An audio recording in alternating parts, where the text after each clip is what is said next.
Hello everybody, welcome to my channel. This is Herbalicious Gardens. I'm Jennifer and today we are on episode 2 of Herb Talk and we're filming from my craft office because I'm not filming outside and my husband's working downstairs, so this is where we are today. We are going to be talking about butterfly pea flower. This was a requested video. Excuse me. So I am going to do that. Oh, excuse me. I tried to eat lunch today and that was a no-go. So a lot of people know butterfly pea flower from the popular tea drinks and everything that you've seen all over the internet, especially because of the color and how it changes color naturally, which is so cool.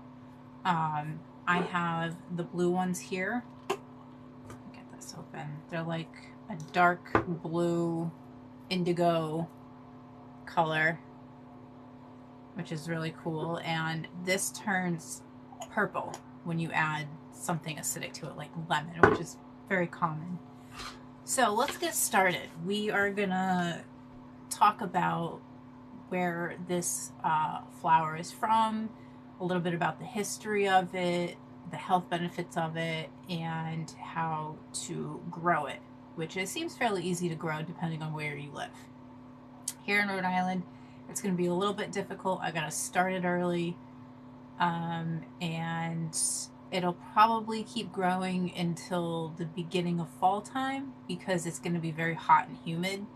However, my concern is this year is, according to the Farmer's Almanac, which I don't know how true this is, it is going to be a very dry year, which I'm over it. Like, Rhode Island does not get anything. Like, the weather just skips right over us. You know, we've been in a drought for a while. We haven't gotten any snow.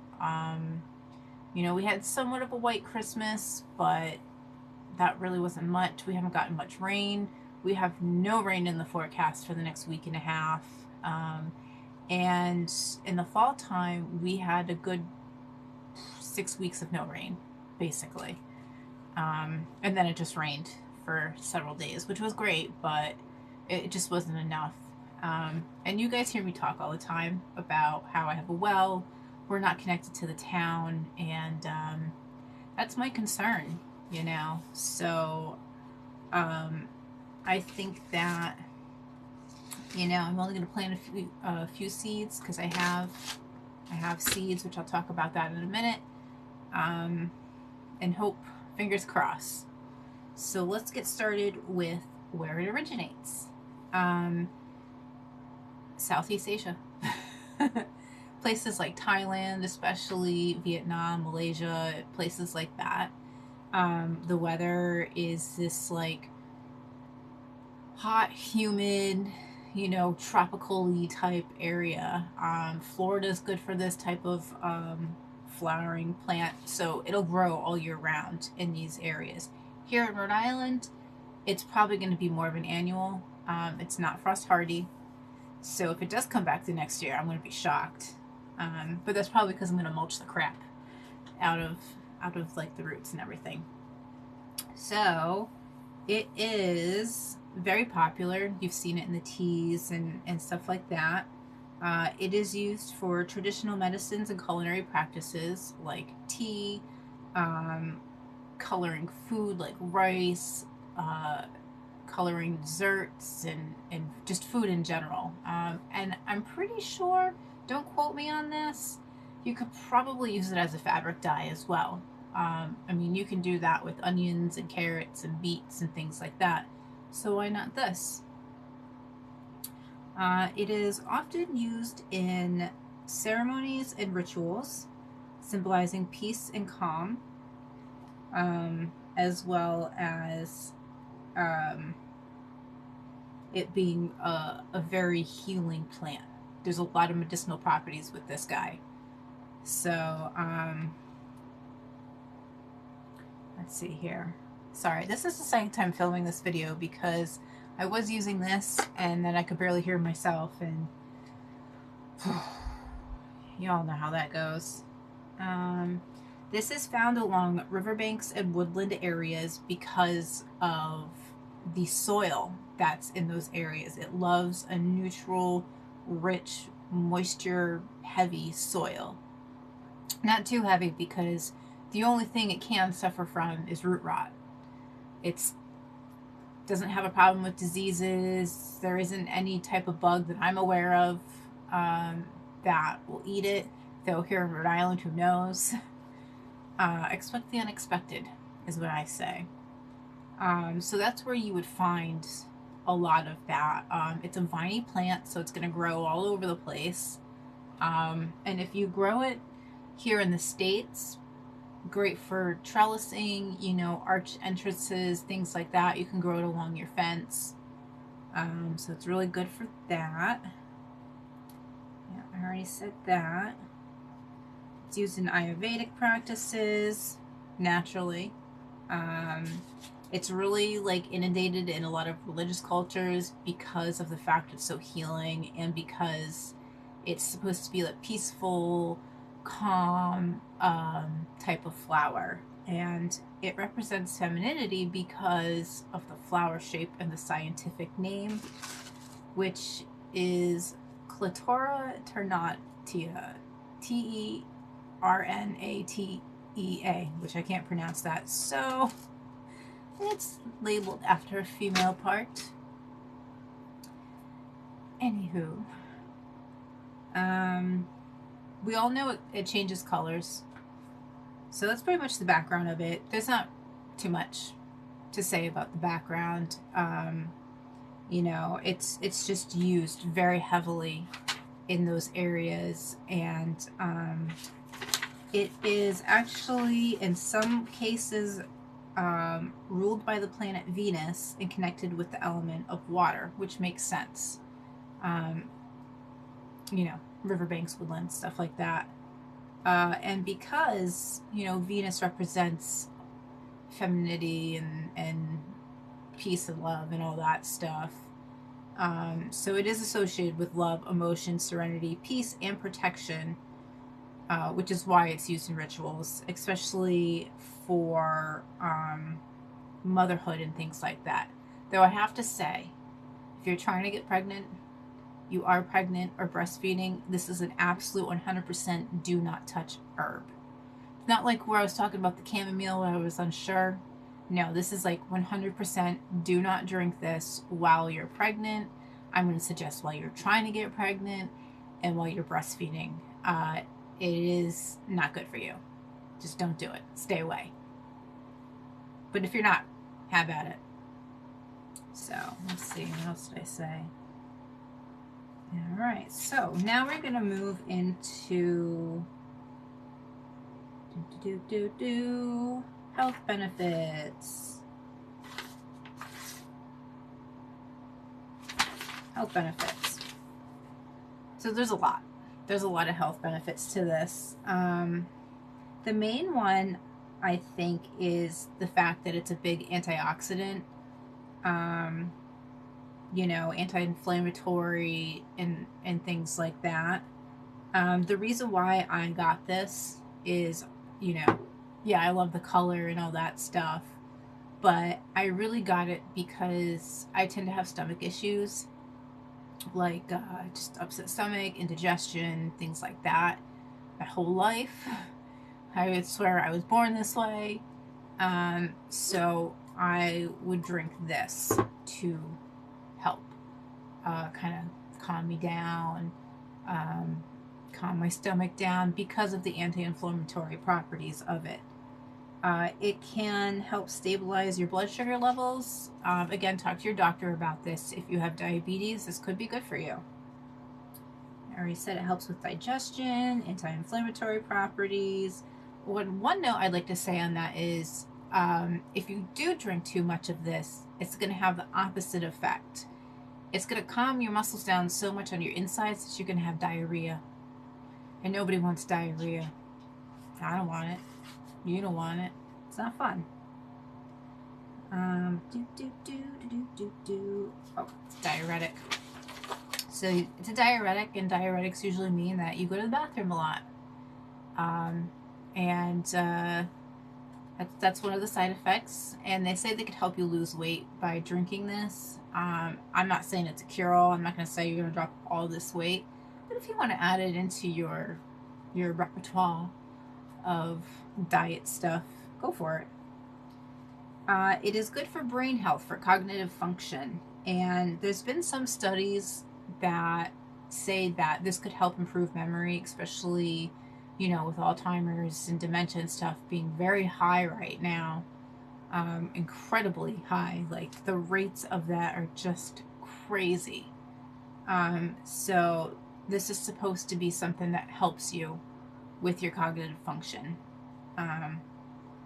It's said to be heart healthy, and it's supposed to be good for your eyeballs, your eye health, great for stress and anxiety, like calming properties, if you will. And it's supposed to help boost collagen, so it's supposed to be good for your skin, your hairs, stuff like that. And not for nothing, but if you look at the Southeastern culture, they have great hair and skin. And I'm sure there's other things that they do, but they have great hair and skin. Like, phenomenal. It is said to lower the risk of cancer. Now, I don't really know what to say about that. I didn't find anything conclusive that's like, yes, this lowers the risk of cancer, but I think with the anti-inflammatory properties, the antioxidants and things like that, and the actual health benefits of this, it's very well possible. I mean, I think this is more of an alkaline plant, and according to research, alkaline seems to be better in that area, but I'm not a doctor. I already said moderation. I'm going through this much quicker than I thought. Alright, well, I guess we'll get into planting. I mean, again, do your own research and things like that, especially if you do have health problems. Talk to your doctor, do your research. I always encourage people to do their own research. It's good to listen to other people talk about things, but at the end of the day, you're the one dealing with your body and all your issues too. So, do your research. And don't forget to hit the like button while you listen to me talk. Alright, so like I said, it is a perennial depending on where you live. Like Florida and that region down south, perfect. Because of the humidity and stuff like that. All of the tropical weather that tends to go through there. I'm not so sure about dry heat. I think you need the humidity. So if you have like a greenhouse where you can control the environment, that might be good too. I will find out if it grows back, if these lovely beauties grow back. Perennial in zones 10 through 11. I am 6B, so probably not. Grows as an annual in cooler climates, which is fine. So that just tells me I'm not going to plant all of these seeds. I'll save some for later.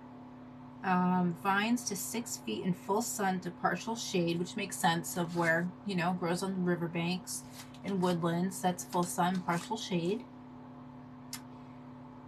Scarify seeds and soak overnight. Sow in average garden soil.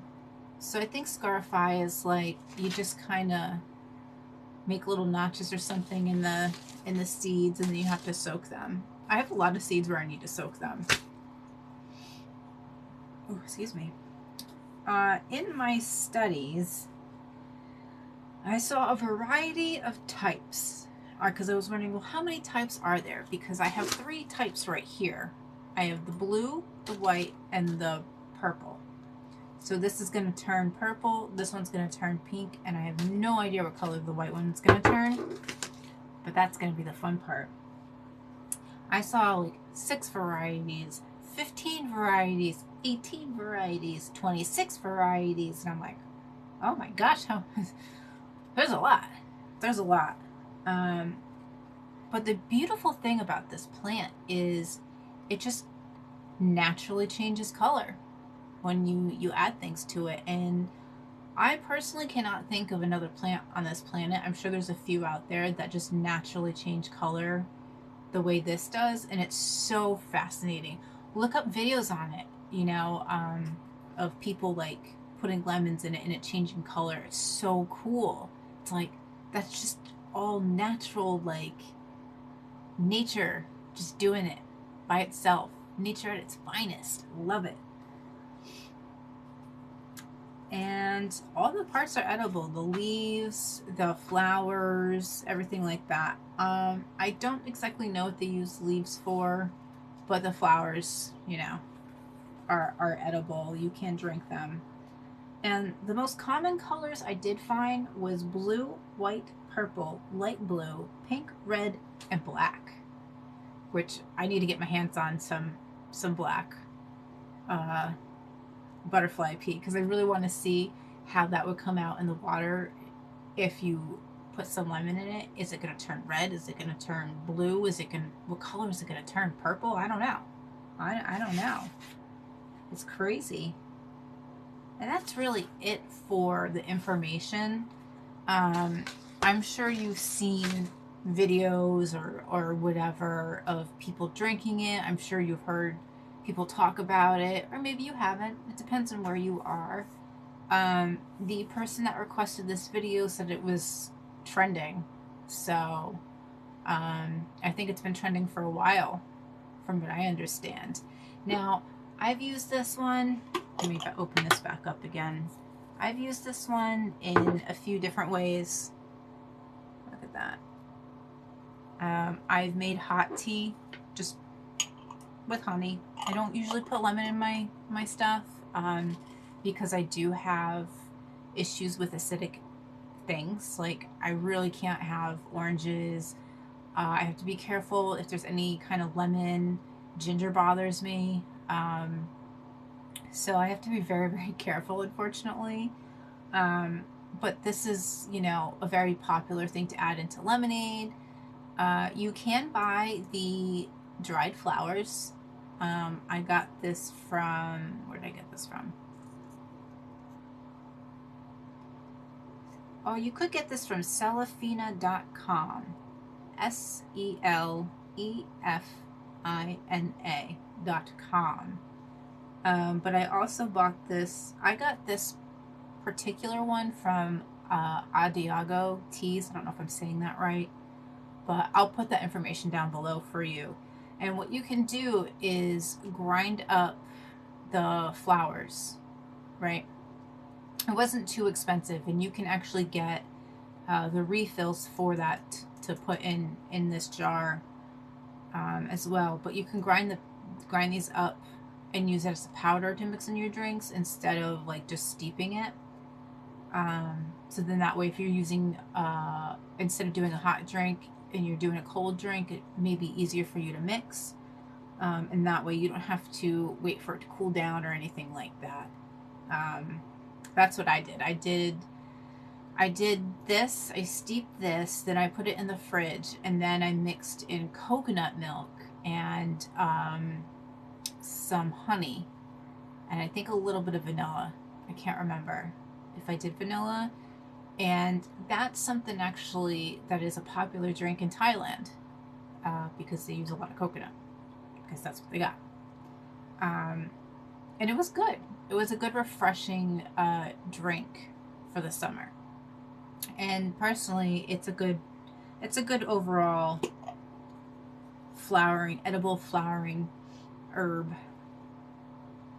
It smells, it doesn't have like when it's dry, it doesn't have like a super florally scent to it. It's more woody or earthy, or I don't know, but it's not like overpowering either. So if you're sensitive to smell, I think you're safe on this one. Now, like I said, there are other varieties, and I happen to have two other ones. White Queen, which let's see if this one says if it's going to change. This double-petaled snow white butterfly pea vine is stunning.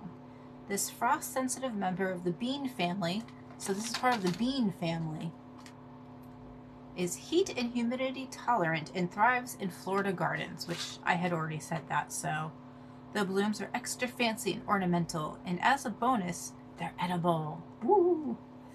The lovely flowers make a natural food dye and soothing tea to calm nerves, but it does not tell me what color this would change to. I would imagine that there wouldn't really be too much color for the tea before you add in acidic stuff. This basically says the same thing on the back, blah, blah, blah, blah, blah. But this one right here, I'm really excited about. I love purple. And this one's probably going to turn pink. This is the Lavender Queen. This is the White Queen. And this is just like the regular blue one, which I wish I bought the seeds for that from Baker Creek. They do have them available on the website. I believe one's $4 and one's $5. That's the thing about Baker Creek, is their seeds range from like $3 and up, and they're based out of Missouri and everything like that, so it's all within the US. The company's within the US, but they do free shipping. And I did notice that when you order $10 or more, they also add in a couple extra packets of seeds for free. They'll say on the thing, free seeds. So I'm like, that's not too bad, you know. I don't mind paying a little bit more for good whatever at this point. I'll get that later. And to be perfectly honest with you, when you buy seeds in the store, they're roughly around that price anyways, because the seed prices have gone up. So last year we probably bought at least 100 packets of seeds specifically from Baker Creek, because they have a lot of things that you don't find in stores, and you know, that's why I got this. I mean, I found so many edible flowers and herbs and stuff like that. So I'll put their link down below as well. And I think that's really it. There's not really too much to say about this other than wish me luck growing it here. We'll see how that goes. I won't be growing, I'm not going to go too crazy this year.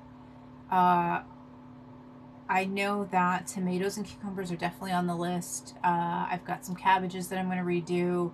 I've got to plant a lot of things like this that either take a while to grow, like marshmallow root. I've got St. John's wort. I've got some yarrow. I have snapdragons. I've got the butterfly pea flowers. I've got several types of calendula. Not calendula. I was calling it calendula, but it's calendula. So yeah, that's what we have going on here. This year's going to be an interesting year, to say the least. A few surprises around the bend. And that's it. That's all I got, folks. So thank you so much for watching. I hope you enjoyed this video. I'm sorry, my voice is super raspy today. And if there is an herb that you want me to focus on, comment down below. If it's several, let me know. I mean, we're going to be going over things like lavender, oregano, thyme, like the basics, you know. And then we're going to be going over things that people don't usually talk about, like butterfly pea, maybe St. John's wort. I have wormwood growing outside, believe it or not. I'm super proud of that. So we'll talk about things like that as well. This is only episode 2, and there's going to be many, many more. So don't forget to hit that like button. Please subscribe to my channel. Please share this channel. Let's get that word out. Let's hit that 500. Yeah! Bye, guys.